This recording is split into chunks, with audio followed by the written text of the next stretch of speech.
Hey guys, Liz Justice here from the Personal Development Network, and today I am going to be talking about the book Letting Go by David Hawkins.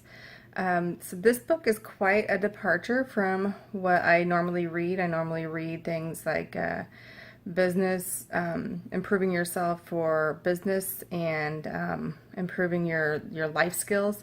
This one really is focusing on spiritual development. And I have to say, this book really blew my mind. And it has done that 3 times. I've listened to the book 3 times, and every time it blows my mind more.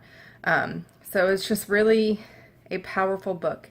And if you go into it with an open mind, I think you can get a lot out of it. Now, if you're very skeptical, you're not willing to listen to and really think about and ponder all the stuff that he's talking about, you're not going to get so much out of it. But go into it with an open mind, and you'll see things. You might not necessarily say, I agree with everything you're saying, because I'm not there. But there's definitely a lot to be gained from this book. To sum the book up in one sentence, it would be, what I got out of the book is, the universe has your back if you let it. So letting go means that you don't obsess over things, you don't analyze things to death, you just let them go. Okay. So he talks about letting go of feelings and desires as well. Letting go of feelings has had, practicing this has had just a huge impact on me, and I feel like I have become a much more calm person, I'm more composed. I'm definitely a happier person. The first time I listened to this book, I was in a job that was extremely stressful, and I learned how to let go of that stress and not bring it home with me to my family and not let it affect my family. Because even if you think you don't bring your work home, a lot of times you are bringing the stress of it home, and that definitely affects your family. So just letting go of the stress allowed me to have a better family life even. And I know that sounds like obvious. Well, of course, you don't hold on to stress. How the heck am I supposed to let it go? And that was one thing I saw in the reviews of this book multiple times was if I knew how to let it go, I would, but the book doesn't give me any instructions on how to let go. And the first time I read it, I kind of had that same feeling. I was like, it seems like it was talked about, but I don't remember it being talked about. So it's kind of interspersed throughout the book, so it's easy to miss. But he definitely does talk about it. I promise. I've listened to it 3 times. I plan to listen to it at least 30 more, because every time I listen to it, it just elevates my state, and I feel like so much closer to enlightenment, and it's just such an amazing feeling just to listen to the book. So the how to let go is you let yourself feel the feeling. You don't judge yourself for having the feeling, saying, "Oh, I shouldn't feel bad. Oh, I shouldn't be upset about this." You don't condemn yourself. You don't judge yourself. And you don't analyze the feeling, which is weird because, I've been through therapy, and I mean, we analyze the feelings in therapy, and it seemed to help quite a bit. And I'm not saying it's not helpful, but his point is you don't analyze the feeling. You also don't run away from the feeling, which is a lot of times why we go to therapy, because we've been running away from our feelings. And you just let it run its course naturally without interacting with it. Just feel it. And it doesn't feel good to feel anger or sadness or just, shame. These are things you don't want to feel. But you can't avoid them because you're human. It's part of your human condition to have these feelings. So you don't judge yourself for having them because you're being a human. So I realized after listening to this how much I try to escape my bad feelings, and how that has caused me to suppress and repress feelings. And having suppressed and repressed feelings can manifest in many negative ways in your life, and one of the ways is illnesses. He talks about when you start letting go, you might notice illnesses going away, and people with lifelong illnesses can be cured of this. Also, he talks about how your thoughts have the power to manifest. Whatever you hold in mind tends to manifest. And this is talked about a lot in the success books that I read. So I feel like this is one I have more of an understanding of. But it was really interesting how he talked about how everything that happens in your life is because of your brain. And even to the point where he talks about when you're at a certain state of consciousness, you're experiencing yourself as a body. As you get to higher states of consciousness, you realize you have a body and you are a brain, and it goes higher up. But his point is that you aren't a body. Your arm can't experience itself. Your brain experiences your arm. Your arm does not experience armness, is one of the lines in the book. And it was just like, wow, of course it doesn't experience armness. So people use hypnosis to go through surgeries. You can shut off the feelings to your limbs. That's how powerful your brain is. And it's actually how I fooled myself to thinking I was not in labor, because I was using hypno babies and I was doing so well that I would actually miss contractions. So my second child. So we all thought that it was false labor because they weren't consistently timed. Well, when I was told I wasn't having a baby and then an hour and a half later I had a baby, clearly I had been in labor all of that time. So yeah, it's just amazing the power of your mind. And a lot of us are just stuck thinking we are a body. Your body is just the mechanism you use to get around in this world. So like I said, it's really deep stuff in this book. It's just eye-opening. It's amazing. And if you are open-minded about spiritualness, I really recommend reading it. And it doesn't really seem, from what I can tell, it doesn't contradict with any religion. So give it a shot, no matter what your religion is. I'm not religious, but I do believe in like a source power and that we are all connected to the source. And this book really went along with that. I really felt like it kind of affirmed my belief in that. Another thing he talks about is how when you're dealing with another person and you're having negative thoughts about that other person, that person can sense that. They know and they react. And a lot of times you can end up in a situation where you guys are just continually having negative thoughts back and forth with each other. I know we've all been there. And to the point where you don't even know what started. You don't even know why you have negative thoughts about this person. And you're just stuck in this pattern with them. After the first time I listened to this, I said, man, I have this kind of contentious relationship with somebody at work. And I feel like every time I try to talk to this person, he's really defensive. And I would get to the point where I was just like dreading going to talk to this person, because it always just seemed to be an argument. Like we could never work together. And I'm listening to this book, and he says to think positive thoughts, send love to that other person, and watch how your relationship changes. And this was over a weekend, so multiple times for just 30 seconds at most, I would think about this person and just send loving thoughts his way, because he's a fellow human being and we're all in this together. So let's give it a try. And so I sent loving thoughts his way, and sure enough, Monday morning something comes up and I go over to talk to him, and he's really friendly, and he's just like, hey, how are you doing? And we had a problem and we worked on it together, and it was just a mind-blowing experience, because while I had been able to work with this person in the past, we always started out pretty rocky until, we both realized, okay, it doesn't matter. We have to work through this. It doesn't matter how we feel about each other. So for me to go over and talk to him about what was a very minor issue and to have that immediate response, like, yeah, we're going to work on this together. It was night and day from any experience I'd had with him in the past. So I was like, holy crap, this stuff works.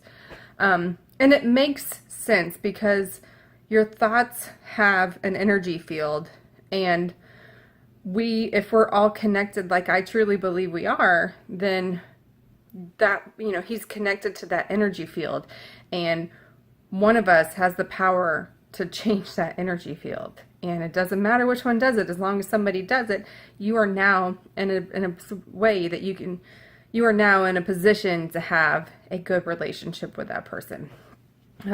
Man, there's so much more to this book. He does talk about levels of consciousness, and how if you're at a low level of consciousness, it is destructive to life. And if you are at a high level of consciousness, it is life-saving and life-empowering. And so he talks about the levels of shame, fear, guilt, desire. These are all the destructive levels. And then you get up to courage and above, and up to love and things like that. You're getting towards enlightenment. And he talks about how most people stick around at the same kind. They might go up a little bit in consciousness, but for the most part, they're kind of stuck in the same level as they started off life with, unless something really powerful happens. And his book is an attempt to make powerful things happen for you in your life. And I really feel like it has had a very powerful impact on my life. And I look forward to employing the tactics more and more, and listening to it more and more, and picking up on additional things. If you want to know more about his scale of consciousness, he talks about it in his book, Power versus Force.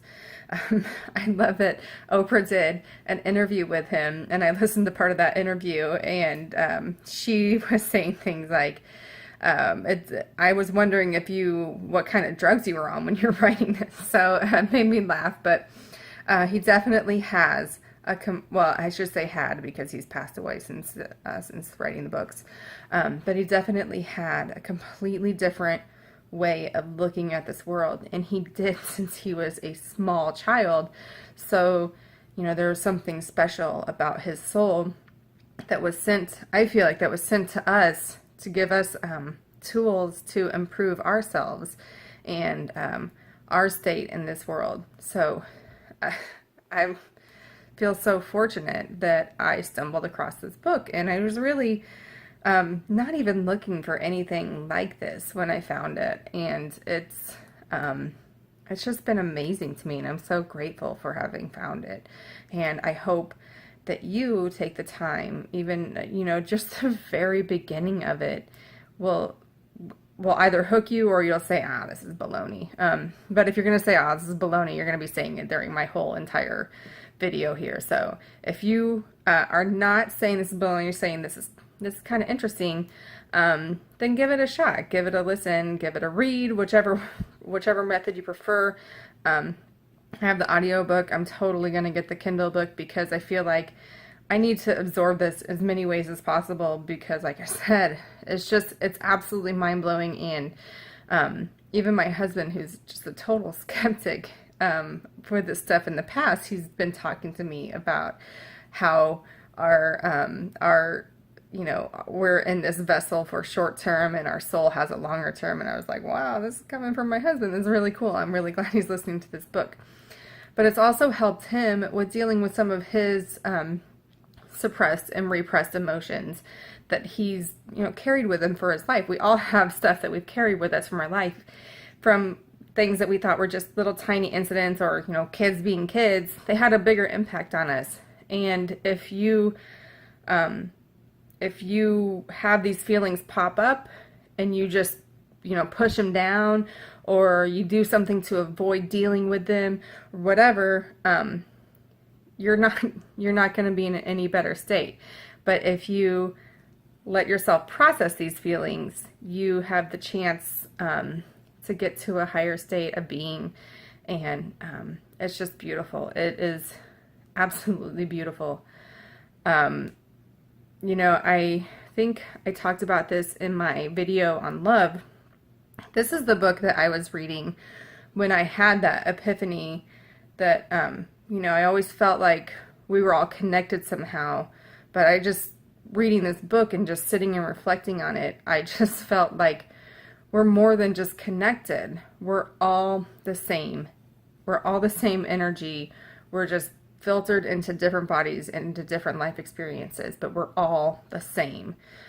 And that just made me realize how important every person on this planet is to me, because it's more than just my brother or sister. They are me, and I am them. And even though we might seem like polar opposites, we're the same people. So this is where this book is really where I got my love everyone. And I'm telling you, when you are in that love everyone state, it is absolutely blissful.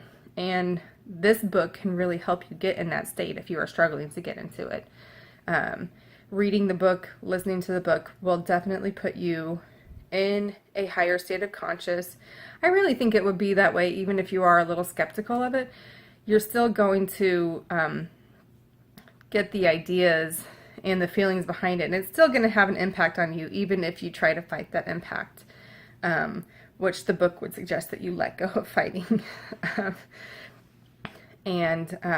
So the reason why I say the universe has your back, if you let it, you have to let go. You have to let go of insisting on controlling every single little thing, and the universe will have your back. And we tested this out while we were on our cruise. So we had a deal that we were working on that was supposed to close while we were on the cruise, and our partner was supposed to close it, but the title company was just completely screwing it up. And for the day that it was supposed to be closed, we were supposed to be in Cancun, and we basically knew that it wasn't going to close, but we were in a panic because our partner had put a lot of money into this, and there was nothing to save him and make sure that he wouldn't lose this money at the time. There was no safeguard for him. And we were just like, man, we cannot let our partner lose all this money. It was just, we were freaking out about it. And then the next day we're supposed to be in Cancun. So we're just like, what are we supposed to do? And, we did everything that we could, and we talked to, fortunately, and I feel like this was really meant to be, the title company we ended up using, the representatives were on that same cruise, and they kind of walked us through how to protect our partner, what to do, and were very helpful with it. And we figured out what everything needed to happen, and we gave the information to our partner, and then we're like, okay, we need to just let go and trust that the universe is going to have our back on this one. The universe is not going to let our partner lose this money. And we're just going to trust that everything's going to be okay with it. And I mean, that's all there was to it. And we went to we went to Cozumel and had just a beautiful day on the beach, and in the pool too, and the girls had a great time, and we were just like, yeah, everything's going to be fine. Everything will be fine. And when we got back, everything was fine. And, we continued the process, but we knew at that point, that the deal was going to be fine. And it was. Everything's been just going great with the deal. It took a while to get completed, but everything was fine. And I realized that was the way everything kind of had to go in this process. Normally, you wouldn't put down a big deposit or a lot of money without something protecting your money. Normally you wouldn't do that, and normally you wouldn't work with a title company. Normally you wouldn't go on a cruise when you're in the middle of closing a deal. Normally all these things wouldn't happen, but everything worked out, and it was because we sat back and let the universe help us out with it. Now, it doesn't mean you just sit on your butt and do nothing. You still have to do stuff, but don't panic know that everything is going to be okay. And if something bad does happen, that could be a learning experience that was put in place by the universe for you. So if you need to learn something, the universe is there to teach it to you. So yeah, bad things are still going to happen to you, but it's your chance to learn how to feel the feelings, let them go, and then move on to a higher state of consciousness. I truly believe that. And I really, like I said, this book, and there's so much more I could say about this book, but this video is getting very long, and I really think that you should just go out and read it yourself and either say this is a bunch of hooey, but hopefully something sticks in the back of your mind and you get some positive energy from it, or say, wow, this really is amazing, and read it again and again and again, because you're probably never gonna, you're never gonna get enough of it. And hopefully you enjoy it too, and hopefully you get something out of that, or at least get something out of this video and learn to learn how to let go, which, like I said, was a lot of people felt like that was missing from the book, but also to know that you don't have to have control over every little thing, and it's that feeling of control that can be your downfall. And to learn how to properly process your feelings. Like I said, I used to run and hide from my feelings, and I still do. But now I'm starting to recognize that a lot more, and I'm able to stop and say, I just need to feel this, and then let it go.